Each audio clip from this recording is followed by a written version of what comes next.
நன்றி திரு ஹோஸ்பட் சுரேஷ் அவர்களே. அநீதியை பற்றி தாங்கள் கூறிய உரை நம்மை சுற்றி நடக்கும் அநீதிகளை சுட்டி காட்டியது, உண்மையை வெளிப்படுத்தியது, பார்வையாளர்களை கவர்ந்து விட்டது.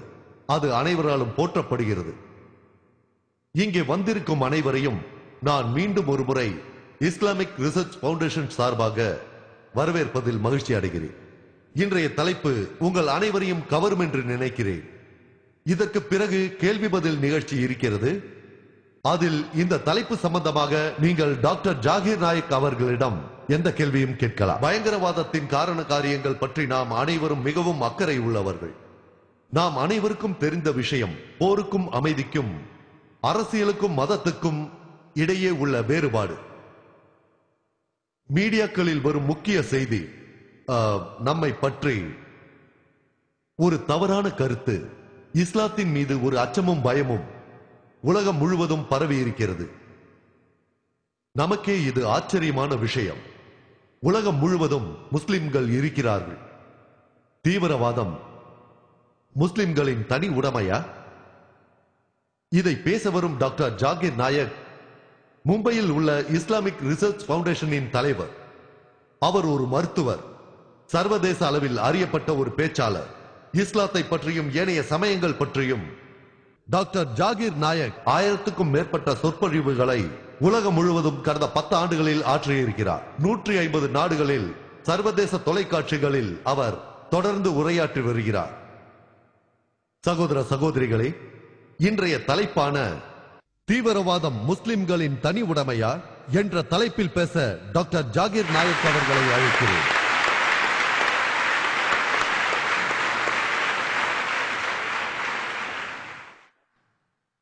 Alhamdulillah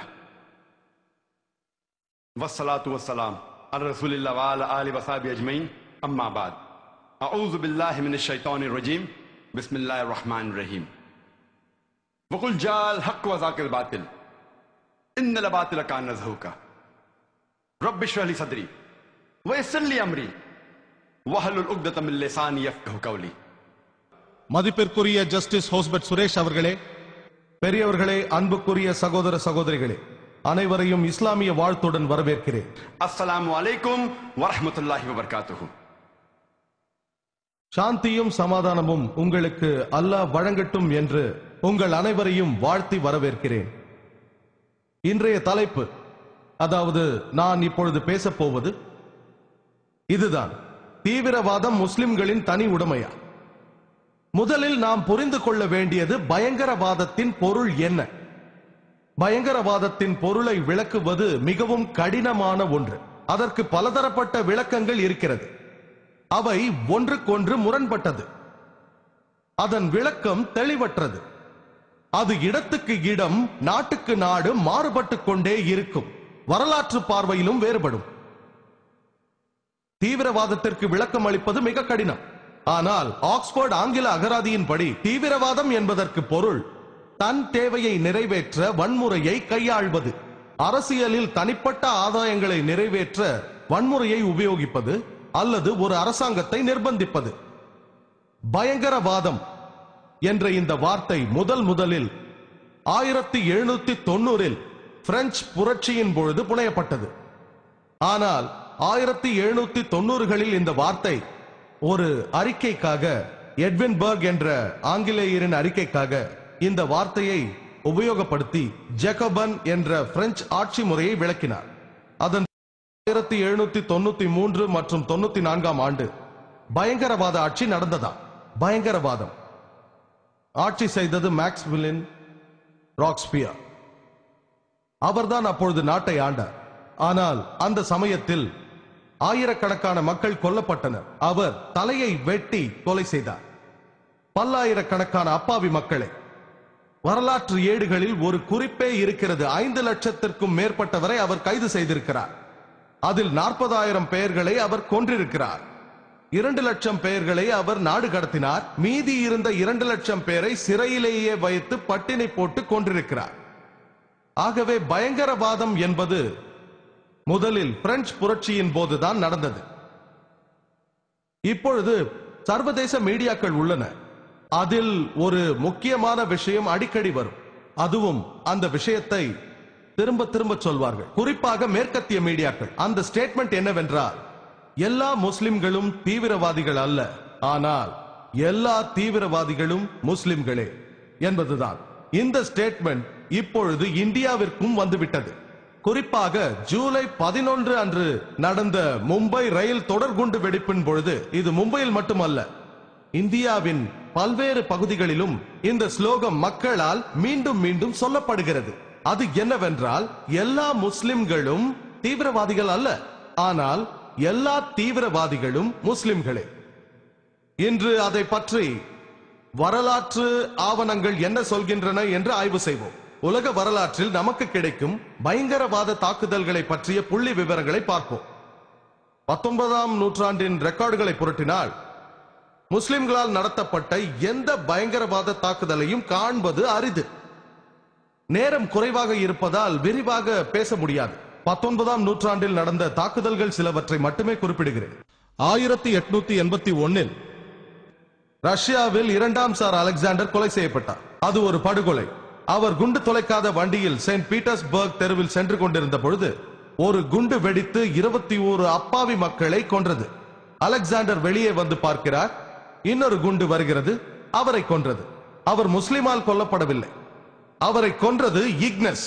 அவரை பழி தீர்ப்பதற்காக கொள்கிறான், ஆனால் அவன் முஸ்லிம் இல்லை, ஒரு கலகக்காரன். 1886 சிகாகோவில் மார்க்கெட்டில் ஒரு தொழிலாளர் அணிவகுப்பு நடந்து கொண்டிருந்தது. அங்கே குண்டு வெடித்தது. அதில் 12 அப்பாவி பொதுமக்கள் கொல்லப்பட்டார்கள். அதில் ஒருவர் டீஜன் என்கிற காவல் அதிகாரி. அதன் பிறகு 7 காவல் அதிகாரிகள் படுகாயப்பட்டு ஹாஸ்பிட்டலில் இறந்தார்கள். இந்த தாக்குதலுக்கு காரணமானவர்கள் யாரும் முஸ்லிம்கள் அல்ல. 8 பேரும் கலகக்காரர்கள், முஸ்லிம் அல்லாதவர்கள். 20ஆம் நூற்றாண்டில் நடந்த பயங்கரவாத தாக்குதல்களை பற்றிய ஆவணங்களை ஆய்வு செய்து பார்த்தால் நமக்கு தெரிய வரும். சரித்திர ஆவணங்களில் இருந்து நாம் அறிவது என்னவென்றால், செப்டம்பர் 6ஆம் தேதி 1901 அன்றைய அமெரிக்க அதிபர் வில்லியம் மெக்கின்லி, அவரை கொலை செய்த கலகக்காரன், அவன் பெயர் லியான். 2 முறை லியான் அவரை சுடுகிறான். அவன் முஸ்லிம் அல்லாதவர். அக்டோபர் 1ஆம் தேதி 1910 மிகப்பெரிய குண்டு வெடிப்பு. அது நடந்த இடம் லாஸ் ஏஞ்சலஸில் டைம்ஸ் பத்திரிகை பில்டிங். அதிலும் 21 அப்பாவி மக்கள் கொல்லப்பட்டார்கள். இந்த 2 குண்டு வெடிப்புக்கும் காரணமானவர்கள் 2 பேருமே கிறிஸ்தவர்கள். அவர்களின் பெயர் ஜேம்ஸ் அண்ட் ஜோசப். அவர்கள் யூனியன் லீடர்ஸ். அவர்கள் முஸ்லிம்கள் அல்ல. 1914ஆம் ஆண்டு ஜூன் 28ஆம் தேதி பிரான்சில் உள்ள சர்வஜோவில் ஆஸ்திரிய நாட்டின் இளவரசரும் அவரது மனைவியும் கொல்லப்படுகிறார்கள். முதல் உலக போருக்கு அதுவும் ஒரு காரணம். இந்த கொலைகளை செய்தது யார் என்று நாம் பார்த்தால், அவர்கள் போஸ்னியா நாட்டை சேர்ந்தவர்கள். பெரும்பாலானோர்கள் செர்பியர்கள். அவர்கள் முஸ்லிம்கள் இல்லை. வரலாற்று ஆவணங்களை வைத்து நாம் பார்க்கும் பொழுது ஏப்ரல் 16ஆம் தேதி 1925 மீண்டும் ஒரு குண்டு வெடிப்பு. இது நடந்த இடம் செயின்ட் நெதலியா சர்ச், சோஃபியா, பல்கேரியாவின் தலைநகரம். இதில் 150க்கும் மேற்பட்டோர் கொல்லப்பட்டார்கள். 500க்கும் மேற்பட்டோர் படுகாயமடைந்தார்கள். அந்த பல்கேரியா மண்ணில் நடந்த மிக பெரிய தாக்குதல் அதுதான். அந்த பயங்கரவாதத்தை நிகழ்த்தியது பல்கேரியாவின் கம்யூனிஸ்ட் பார்ட்டி. அவர்கள் முஸ்லிம் இல்லை. வரலாற்று ஆவணங்களில் இருந்து இன்னொரு தாக்குதல். அது 9 அக்டோபர் 1934 யுகோஸ்லாவியாவின் அரசர் 1ஆம் அலெக்சாண்டர் கொலை செய்யப்படுகிறார். அவரை கொன்றது விளாடா ஜார்ஜெவ். அவன் முஸ்லிம் அல்ல. முதலில் அமெரிக்க விமானம் கடத்தப்பட்டது. அதை கடத்தியது முஸ்லிம் அல்ல, முஸ்லிம் அல்லாதவன். அவன் பெயர் ஆர்டிஸ். அவன் கடத்தி சென்ற இடம் கியூபா. அந்த நாட்டில் அதன் பிறகுதான் அவன் அடைக்கலமே தேடினான். வரலாற்றில் நடந்த பயங்கரவாத தாக்குதல்களை பற்றி நாம் பார்த்தோமானால், 1968ஆம் ஆண்டு கோத்தமாலாவின் தூதர் கொலை செய்யப்பட்டது முஸ்லிம் அல்லாதவனால் தான். 1969 ஜப்பானிய தூதர் முஸ்லிம் அல்லாதவனால் குத்தப்பட்டார். பிரேசில் நாட்டு தூதுவர் 1969 கடத்தப்பட்டார். கடத்தியவர் முஸ்லிம் அல்ல. யாவரும் அறிந்த ஓக்லஹாமா